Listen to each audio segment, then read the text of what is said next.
투자의 정석 시간입니다. 먼저 투자에서 꼭 필요한 기초의식, 적어도 투자를 하겠다는 사람들은 이 정도 기본은 꼭 알고 있어야 됩니다. 자, 먼저 저축과 투자의 차이입니다. 저축이라 하면요, 단순히 현재의 소비를 미래로 이전하는 것이죠. 그러니까 현재 100만 원이 있는데 이거를 지금 쓰지 않고 1년 후에 100만 원을 쓰겠다. 이래서 현재 소비를 미래 소비로 이전을 하는데, 현재 안 쓰니까요, 1년 후에 돈을 이전을 하기 위해서 먼저 은행에 이렇게 맡기잖아요. 그러면 내가 현재 소비를 안 하고 1년 후에 소비를 하는 데 대한 혜택을 줘야 되거든요.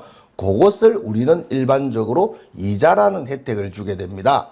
그래서 저축의 목적은요, 예정된 일자의 이자와 원금을 확실하게 해소하여 계획된 미래의 소비에 사용하게 하는 겁니다. 한마디로 확정된 이자율을 보장한다라는 뜻이죠.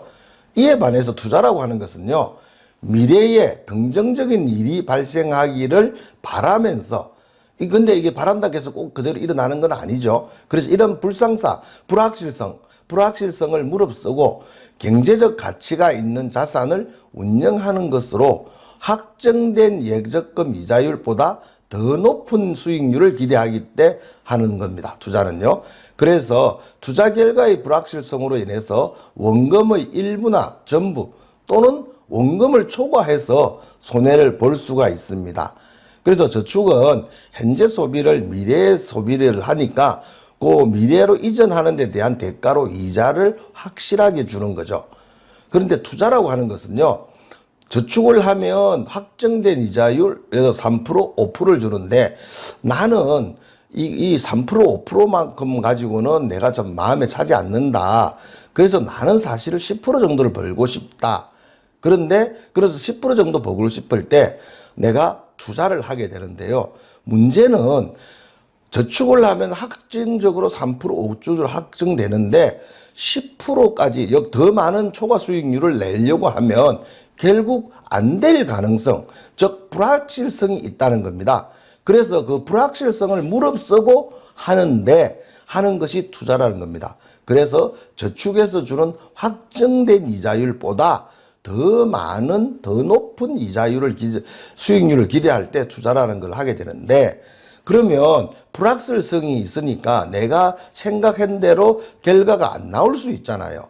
그럴 때는 내가 낸 투자금의 일부나 전부를 날릴 수가 있고요. 경우에 따라서는 투자한 돈 전부를 다 날렸는데도 상대방이 당신은 손해가 더 났으니까 투자금 하나도 안 돌려주고 추가로 더 돈을 내놔야 된다 라고 할 수 있는 것이 투자라는 겁니다.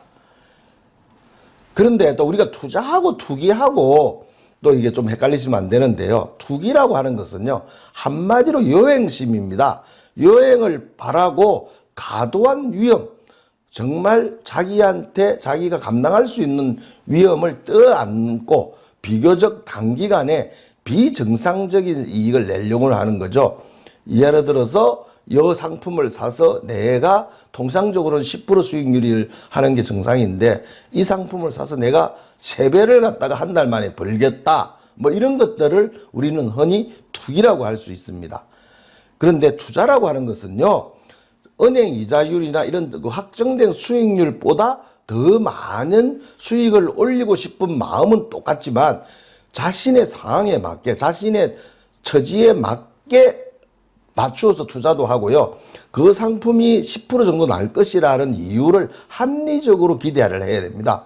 그래서 이 합리적으로 경제적 이익을 얻기 위해서 자산을 다양하게 운용 관리하는 것이 투자입니다. 여행을 바라는 것은 투기. 그 다음에 합리적으로 계산을 해서 이렇게 더 많은 수익을 얻고 싶어 하는 것은 투자라 할 것입니다. 자, 금융상품에 대해서 좀 구분하는 것도 좀 상식적으로 알고 계셔야 되는데요. 우리가 금융회사에 가서 상품을 사면 사가 배를 사는 게 아니고 금융상품이라는 걸 사게 되지 않겠습니까? 금융상품은요, 내가 100만 원을 갖다 주고 샀다 이랬을 때 만기가 되었을 때 아니면 투자가 완료되었을 때 그 100만 원에 대해서 손실이 날 수 있죠. 원금의 일부나 전부 이런 거죠. 손실이 날 수 있는 상품은 금융투자상품이라는 이름을 붙이고 있습니다.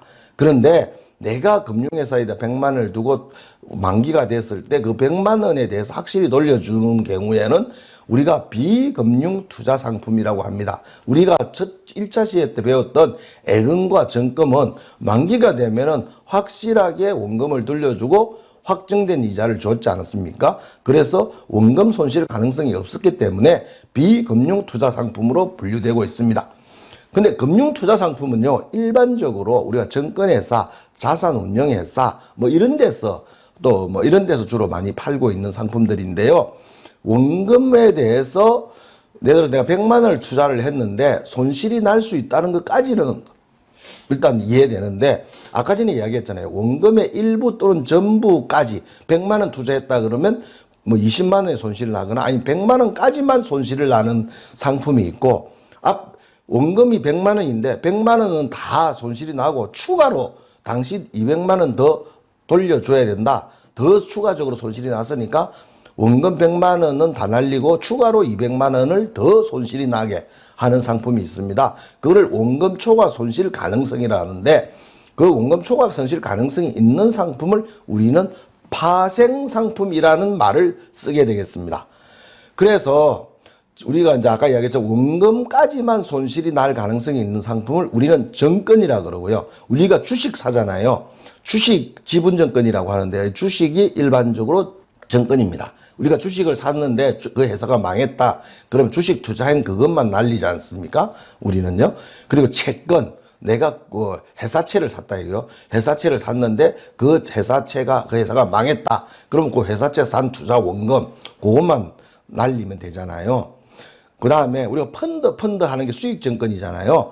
집합투자증권이라 그러거든요. 펀드에 투자한 투자 원금까지만, 펀드가 만약에 문제가 생긴다 하더라도 최종 손실은 펀드에 집어넣은 그 돈만큼이거든요. 파생결합증권이라고 앞에 파생이 들어갔잖아요. 파생이 들어갔다는 이야기는 앞에서 주식, 채권, 수익증권보다 위험이 훨씬 더 높다는 뜻이에요. 훨씬 더 높고요. 결합증권이다. 근데 뒤에 정권이잖아요. 정권이니까 원금을 초과해서 손실은 나지 않는다는 뜻이고요. 그래서 파생적인 성격을 가지고 있는 정권이라 그럽니다. 요새 ELS 이래가지고 뭐 홍콩 H 지수 뭐 이런 것 때문에 불안전 판매 뭐 이런 이슈가 있지 않습니까? 그와 마찬가지로 ELS 같은 상품을 파생결합증권이라 그럽니다.